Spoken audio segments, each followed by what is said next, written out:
क्या कांग्रेस एक खास समुदाय की तुष्टीकरण के लिए कुछ भी करेगी? कर्नाटक में कांग्रेस की सरकार यहां से एक फोटो सोशल मीडिया पर वायरल है जिसमें भगवान गणपति की मूर्ति को एक पुलिस वैन में रखे हुए देखा जा सकता है। पहले राम मंदिर का विरोध, सनातन और उसके प्रतीकों के बारे में अनुचित टिप्पणी और अब हालात यहां तक पहुंच चुके हैं कि कांग्रेस शासित राज्यों में धार्मिक रैली और जुलूस तक सुरक्षित नहीं रह गए। आखिर कांग्रेस को सनातन से इतनी दिक्कत क्यों है? तुष्टीकरण की राजनीति के लिए कांग्रेस नेता किस हद तक जाएंगे? हिंदू आस्था पर जब चोट होती है तो मोहब्बत की दुकान और संविधान बचाने वाले क्यों मूक दर्शक बन जाते हैं? दो टूक में इसी पर करेंगे चर्चा। उससे पहले सुनिए ये बयान। देखिए, कांग्रेस पार्टी हमेशा से ही ध्रुवीकरण, तुष्टीकरण की राजनीति करती आ रही है और इसके लिए वो किसी भी हद तक जा सकती है। आज जब पूरे देश में गणेश उत्सव मनाया जा रहा है, कर्नाटक में आपने किस तरीके की स्थिति उत्पन्न कर दी है। वहाँ पे पत्थरबाजी का जो विरोध कर रहे हैं उनको तो आपने हिरासत में लिया ही, साथ ही साथ आपने प्रतिमा के साथ, जो गणपति की प्रतिमा, उसके साथ किस तरीके से आपने व्यवहार किया है। तो जो विघ्न हरता है, जो सभी का विघ्न हरते हैं, उनकी पूजा में ही आप विघ्न डाल रहे हैं। एक भ्रामक न्यूज़ फैलाई जा रही है कि किस तरह से भारतीय जनता पार्टी आज मजबूर हो चुकी है क्योंकि उसके पास कोई तथ्य नहीं है। किसी तरीके से वो पोजीशन में रहकर ये पहले दिखाना चाहती है क्या अत्याचार हो रहा है, पर हकीकत ये है कि भारतीय जनता पार्टी र्यूमर फैलाने वालों का समर्थन करती है। देखिए, कांग्रेस का शुरू से ये कोशिश रही है, जब मुस्लिम लीग और कांग्रेस के बीच में टकराव था आज़ादी के पहले, उस समय भी कांग्रेस की जो पॉलिसी थी वही पॉलिसी कांग्रेस ने अभी भी अडॉप्ट कर रखी है और कांग्रेस कर्नाटक में कामयाब भी हुई। तो जिस चीज़ से जिसको कामयाबी मिलती है उसी काम को आगे बढ़ाते हैं वो। और चलिए डो टू की शुरुआत कर उससे पहले न्यूज स्ट्रीट के सवाल आज क्या रहने वाले हैं, आज की बहस क्यों रहने वाली है? सनातन का अपमान और सियासी घमासान, ये पहला सवाल है। वहीं दूसरे सवाल की बात करें तो सनातन से दूरी सियासी जीत के लिए जरूरी, क्या राजनीति में सनातन का विरोध करना जरूरी हो गया है? और तीसरा सवाल है, हिंदू आस्था पर चोट चाहिए मुस्लिम वोट, यानी एक खास समुदाय को खुश करने के लिए इस तरह के बयान दिए जाते हैं। तुष्टीकरण की सियासत, अल्पसंख्यक वोट की चाहत। पांचवें सवाल की बात करें तो राहुल अखिलेश का हाथ सनातन विरोधियों के साथ, ये सवाल हैं जिन पर आज हम चर्चा करेंगे। और हमारे साथ तमाम मेहमान भी जुड़ गए हैं। सूर्या मैथिल, नेता बीजेपी, प्रियंका गुप्ता, प्रवक्ता कांग्रेस, इसके अलावा आशीष चतुर्वेदी, नेता समाजवादी पार्टी के हमारे साथ जुड़ गए। सबसे पहले प्रियंका गुप्ता जी आपके पास आएंगे, चूंकि प्रधानमंत्री मोदी हरियाणा में चुनाव प्रचार करने के लिए पहुंचे थे, वहां से उनका एक बयान सामने आता है। एक फोटो भी कर्नाटक से सोशल मीडिया पर वायरल है जिसमें भगवान गणेश की जो प्रतिमा है, मूर्ति है, वो पुलिस वैन में रखी हुई नजर आती, जिसके बाद प्रधानमंत्री मोदी का यह बयान सामने आता है कि कांग्रेस ने तो भगवान को भी जेल में पहुंचा दिया। देखिए, वाकई में भारतीय जनता पार्टी के पास आज ना कोई तथ्य रह गया है, न कोई मुद्दा है। लगातार जिस तरह की भारतीय जनता पार्टी बातें कर रही है उससे साफ साफ अलगाववाद झलकता है। उससे साफ साफ ये झलकता है कि किस तरह से भारतीय जनता पार्टी आपसी समुदाय और आपसी जो प्रेम भावना है उसको किस तरह से नष्ट किया जाए, इसके लिए किसी भी तथ्य को वो झूठा बनाकर फोटो वायरल कर रही है। मुझे लगता है कि अगर हम इसके तथ्य को जाएंगे तो साफ पता चलता है कि वहां पर कुछ लोग प्रदर्शन कर रहे थे, प्रदर्शन करके अरेस्ट किया गया था। मूर्ति को नहीं छोड़ा जा सकता था प्रदर्शनकारियों के साथ उसी गाड़ी के अंदर। इस छोटी सी घटना भारतीय जनता पार्टी के भयावह एक झूठ फैलाने की कोशिश की है। मैं निंदा करती हूँ भारतीय जनता पार्टी से और पूछना चाहती हूँ कि भारतीय जनता पार्टी के नेता आज खुलेआम आदरणीय राहुल गांधी जी को मारने की धमकी दे रहे हैं, उस पर चुप्पी क्यों साध रखी है? मैं तरविंदर सिंह की बात कर रही हूँ। भारतीय जनता पार्टी का एक और कांड है जिसमें मध्य प्रदेश में उन्होंने जो एसपी था उसको रातों रात तबादला कर दिया, सिर्फ इसलिए क्योंकि वो उन्होंने दंगे भड़कने से रोकने की अपील की और दंगा भड़कने से रोका। इसके एवज में उन्होंने रातों रात उसको तबादला कर दिया, क्योंकि भारतीय जनता पार्टी लगातार पत्थर फेंकने में खुद ही शामिल है। आप देखिए, कहीं भी वीडियो उठा लीजिए, भारतीय जनता पार्टी के लोग पत्थर फेंकते हुए किसी भी शांतप्रिय घटना में दिख जाएंगे। मैं पूछना चाहती हूँ, पत्थरबाजों से इतना प्रेम क्यों? प्रियंका जी, सवाल यहाँ पर ये, क्या राहुल गांधी की मोहब्बत की दुकान में सनातन नहीं है? क्योंकि जिन लोगों से गठबंधन है कांग्रेस का, वो सनातन को क्या क्या बोलते हैं, HIV मलेरिया तक बोलते हैं, उनके साथ में कांग्रेस का गठबंधन है। कभी राम मंदिर का विरोध किया जाता है। सनातन पर जो बयान दिए गए हैं कांग्रेस की तरफ से, इंडिया गठबंधन की तरफ से, उन बयानों का कभी विरोध नहीं किया गया। और क्या सनातन धर्म का विरोध करना ही एक खास समुदाय को खुश करने का मकसद है?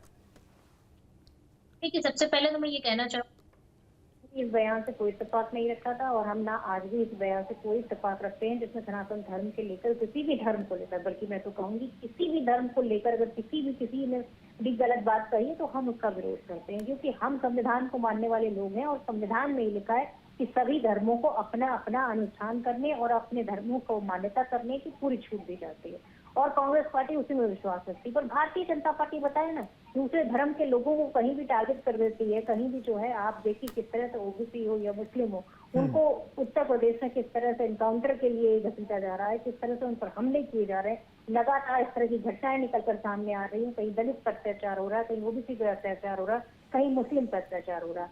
भारतीय जनता पार्टी क्या इन्हीं मुद्दों के तहत राजनीति कर रही है और इन्हीं मुद्दों के तहत चुनाव में जाना चाहती है। भारतीय जनता पार्टी के पास विपक्ष में रहकर भी कुछ नहीं है और सत्ता पक्ष में रहकर भी बताने के लिए कुछ नहीं बचा है। इसीलिए इस तरह का जो भेदभाव फैलाकर आपसी जो भेदभाव होता है उसको बढ़ाने की कोशिश कर रही है और लगातार नफरत के खोप विक्रेता के रूप में पूरे देश में नफरत फैलाई जा रही है, जिसका नतीजा ये था कि आर्यन मिश्रा की हत्या हो जाती है सिर्फ इसलिए क्योंकि वो एक शक होता है कि हाँ ये गौ हत्या में शामिल है या गौकशी में शामिल है, उसकी हत्या कर दी जाती है।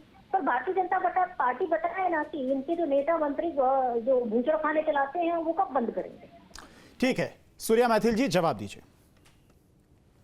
धन्यवाद। पहले तो आपको और पूरे देश को भारत माता की जय, वंदे मातरम। और रह रह के बदलते हैं दिन रात नए चोले, अंदर से बड़े जालिम और ऊपर से बड़े।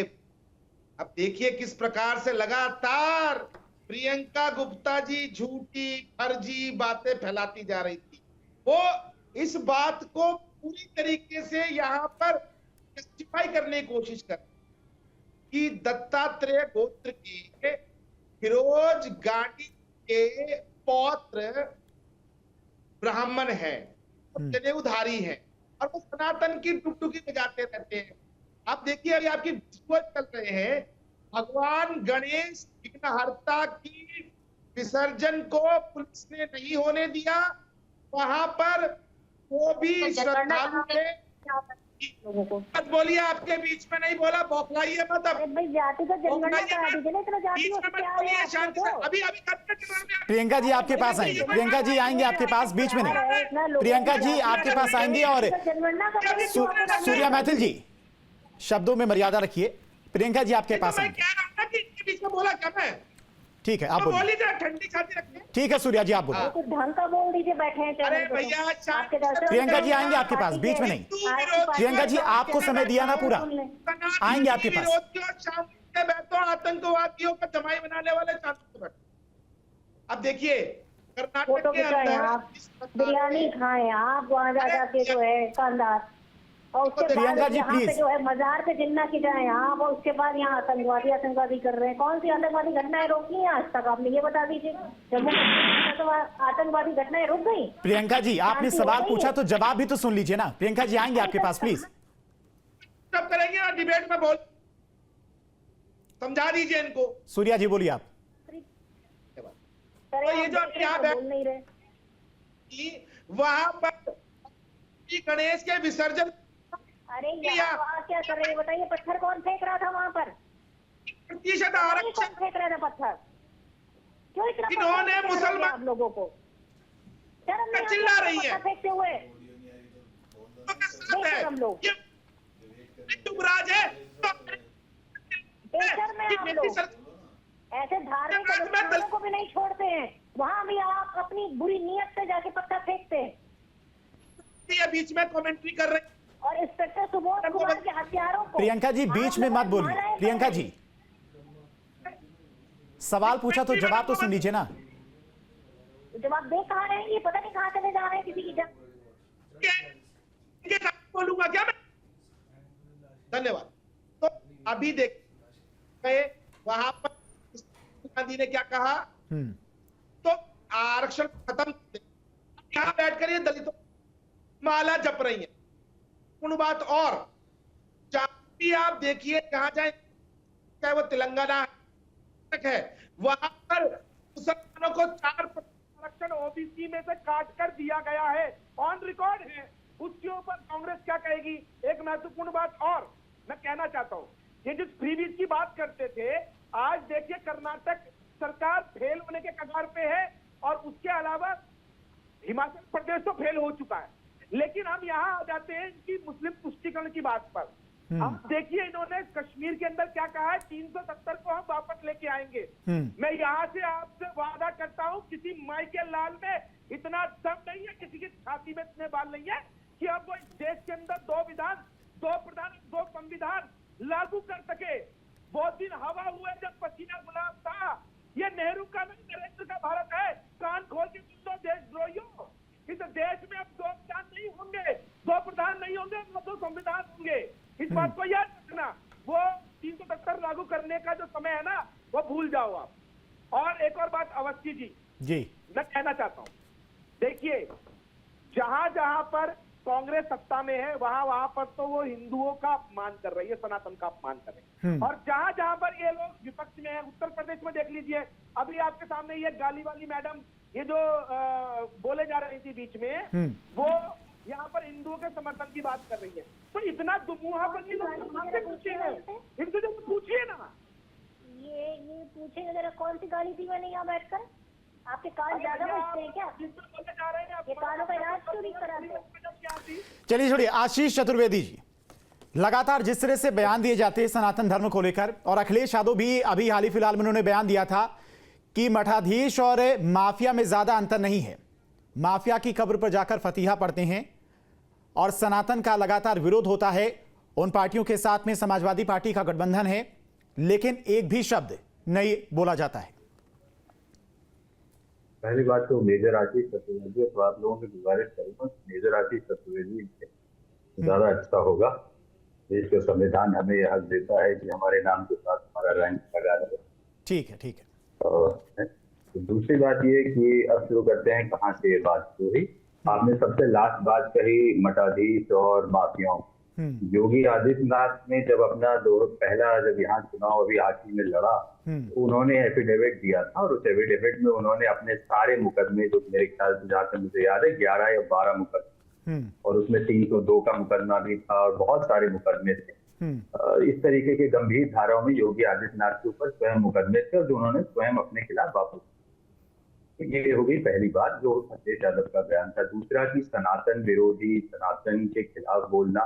एक छोटा सा उदाहरण ले लीजिए कि बनारस में 142 मंदिर जो प्राचीन वो थे, पुराने थे, जिनका महत्व था, उनको तोड़ दिया गया सिर्फ जगह को बढ़ाने के लिए। तो ऐसे 142 मंदिर जो है वो भाजपा ने। अयोध्या में 30 मंदिर तोड़े, 800 मकान तोड़े। ये सारे मंदिर क्या सनातन का विरोध नहीं? अब एक और उदाहरण ले लीजिए, 132 लोग मर गए हाथरस में, और जिसके खिलाफ FIR होनी चाहिए थी, उसके खिलाफ एक FIR तक भारतीय जनता पार्टी की सरकार ने नहीं लिखी। 132 तो हिंदू ही मरे थे। वहाँ कैसा सनातन प्रेम बता रहे। और जो ये बात हो रही है विसर्जन की, लखनऊ में देख लीजिए, जो भारतीय जनता पार्टी की सरकार ने गोमती के किनारे विसर्जन की जो व्यवस्था की है, तो वहां पे किस तरीके से मूर्तियां जो है, जैसे कूड़े में कूड़ा फेंका जाता है, उस तरीके से फेंकी जा रही हैं। ये व्यवस्था है। अब बताइए, एक मूर्ति की बात कर रहे हैं, मैं आपको बता रहा हूँ, आप चैनल किसी भी देख के भेज देगी, वहां पे कैसे मूर्तियां जो है गड्ढे में, और वो जो रख रहा है, जो वहां पे रखते हैं लगने के लिए, वो उन्हीं मूर्तियों पे चल के जाते हैं, और वही मूर्ति उनके ऊपर एक ढेर लगाते हैं। क्या ये नहीं आशीष जी, ऐसा क्यों देखने को मिलता है? बीजेपी शासित राज्यों में हिंदुओं की रैलियों पर, हिंदुओं की शोभा यात्रा पर पूरी सुरक्षा रहती है, वहां पर कोई हमले नहीं होते। लेकिन अन्य राज्यों की तुलना करें जहां पर कांग्रेस की सरकार या फिर गठबंधन में कांग्रेस की सरकार है, वहां पर ही हिंदुओं की रैली पर, हिंदुओं की सभाओं पर क्यों इस तरह के हमले होते हैं, पत्थरबाजी की जाती है, इस तरह के बवाल क्यों देखने को मिलते हैं? और सनातन धर्म को लेकर इतनी आसानी से लोग कैसे टिप्पणी कर देते हैं? हाँ बिल्कुल इसका जवाब देना चाहूंगा कि कई बार आपने देखा होगा कि भारतीय जनता पार्टी के कार्यकर्ता पकड़े गए, टोपी लगा करके मुसलमान वर्ग के कहीं पत्थर फेंक रहे थे, बाद में जब पुलिस ने पकड़ा तो तफ्तीश होती है, तो वो निकलते हैं हिंदू, और फिर पता चलता है कि भारतीय जनता पार्टी के कार्यकर्ता। तो भारतीय जनता पार्टी की पूरी राजनीति इसके इर्द गिर्द घूम रही है। किसी तरीके से ये जो तनाव है, क्योंकि बहुत से गंभीर मुद्दे हैं जिनको छुपाना है, जिनको दबाना है, कहीं ना कहीं राजनीति इस तरीके से करनी पड़ रही है मजबूरी में, क्या बताएंगे, कुछ किया तो है नहीं जो बता पाए, बस वही ये कर देंगे वो कर देंगे, ऐसा हो जाएगा, सनातन खत्म हो जाएगा। मैंने आपको बताया तो कि जहाँ भारतीय जनता पार्टी की सरकार है वहाँ प्राचीन 142 मंदिर भारतीय जनता पार्टी ने तोड़े ना, तो फिर ठीक है। सूर्या मैथिल जी से इसका जवाब ले लेते हैं, उसके बाद प्रियंका जी आपके पास आएंगे। सूर्या मैथिल जी। धन्यवाद। आईना जब भी उठाया करे पहले कुछ देखा करे और फिर दिखाया करे। मेजर साहब का मैं प्रशंसक भी हूँ, बहुत सुलझे हुए व्यक्ति हैं, लेकिन है गलत पार्टी के। चलिए एनीवेज, लेकिन मैं इतना कहना चाहता हूँ, इन्होंने कहा कि योगी आदित्यनाथ जी ने अपने के मुकदमे वापस लिए। तो भैया आप लोग क्या छीन रहे थे? आप मुझे बताइए, आप लोग क्यों नहीं हाई कोर्ट चले गए कि भैया ये सरकार ने गलत फैसला लिया? जिस प्रकार से जब आपकी सरकार थी तो आपने दुबग्गा मंडी में जो आतंकवादी अरेस्ट हुए थे छोड़ने के लिए मन बना लिया था आदेश जारी कर। तब तत्कालीन तो न्यायाधीश महोदय हैं इलाहाबाद हाईकोर्ट के, उन्होंने फटकार लगाई थी सरकार, कहा था खबरदार इस प्रकार का कोई भी आपने कदम उठाया तो इनको अपना फैसला वापस लेना पड़ा। तो जरा इस बात पर भी थोड़ा सा जवाब दे दीजिएगा मिस्टर आशीष चतुर्वेदी कि आखिर क्या कारण है कि आप ने हाथ बांध रखे या पैर में जंजीर बांधी कि यदि कोई गलत फैसला हुआ तो आप कोर्ट करिए।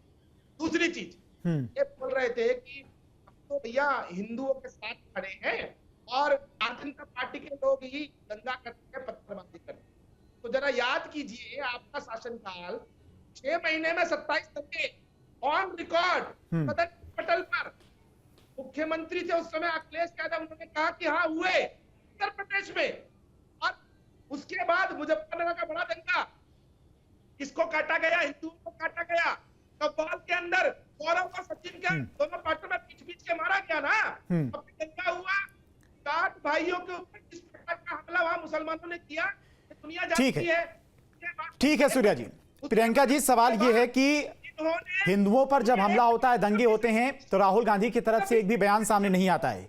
चाहे वो बांग्लादेश की बात करें, बांग्लादेश में जो हिंसा हुई, राहुल गांधी की तरफ से उस पर एक भी बयान सामने नहीं आया। देश में कोई घटना घटती उस पर भी राहुल गांधी नहीं बोलते। लेकिन जब चुनाव आता है तो वो पूरी तरह से हिंदू बन जाते हैं। देश के बाहर जाते हैं तब देश की तमाम जो कमियां हैं, बुराइयां हैं, देश के प्रधानमंत्री आरएसएस में उनको कमियां दिखती हैं, वो देश में नहीं बताते, देश के बाहर जाकर वो बुराइयां करते हैं। देखिए, बांग्लादेश के मुद्दे पर मीटिंग में जाकर ये सबसे पहले कहा कि ठीक है हम सरकार के साथ है, सरकार जो भी निर्णय लेगी, पर प्रधानमंत्री जी खुद ही उस मीटिंग में नहीं हुआ। तो अब बांग्लादेश का निर्णय तो प्रधानमंत्री जी को लेना है। जब विपक्ष कह रहा उनके साथ में खड़े हैं तो फिर भी विपक्ष को कोस रहे हैं। रही बात विदेश में रहकर और विदेश में जाकर, तो प्रधानमंत्री जी खुद ही उनकी पुरानी वीडियो इतनी वायरल हो रही है जिसमें वो कह रहे हैं ये देश है तो रहने वाला है।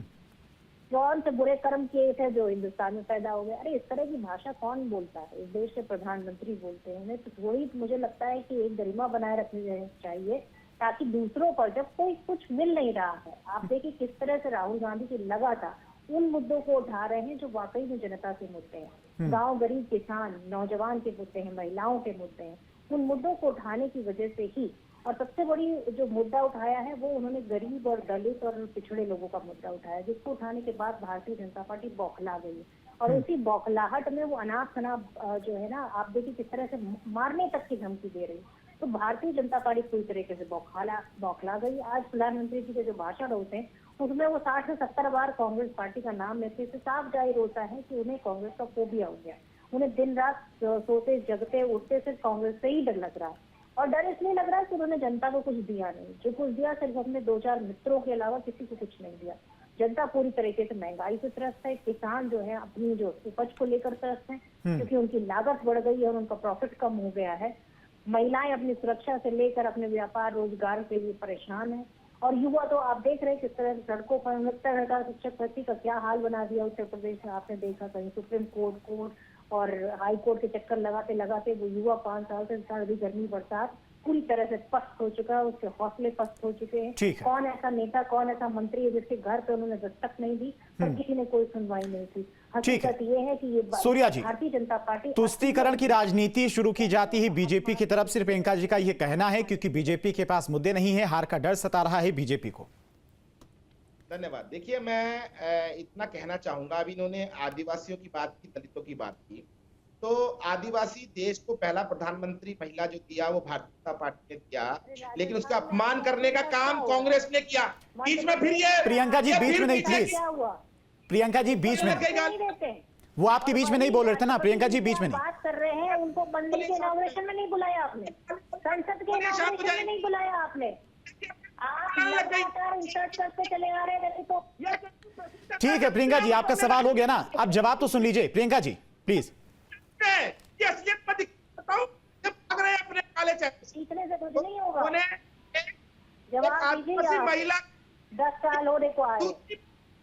दलितों के की बात, अरे चीज के क्या आप दे दीजिए ना दलितों का हक। 69,000 शिक्षा भर्ती में क्यों नहीं उनका हक दे पाए?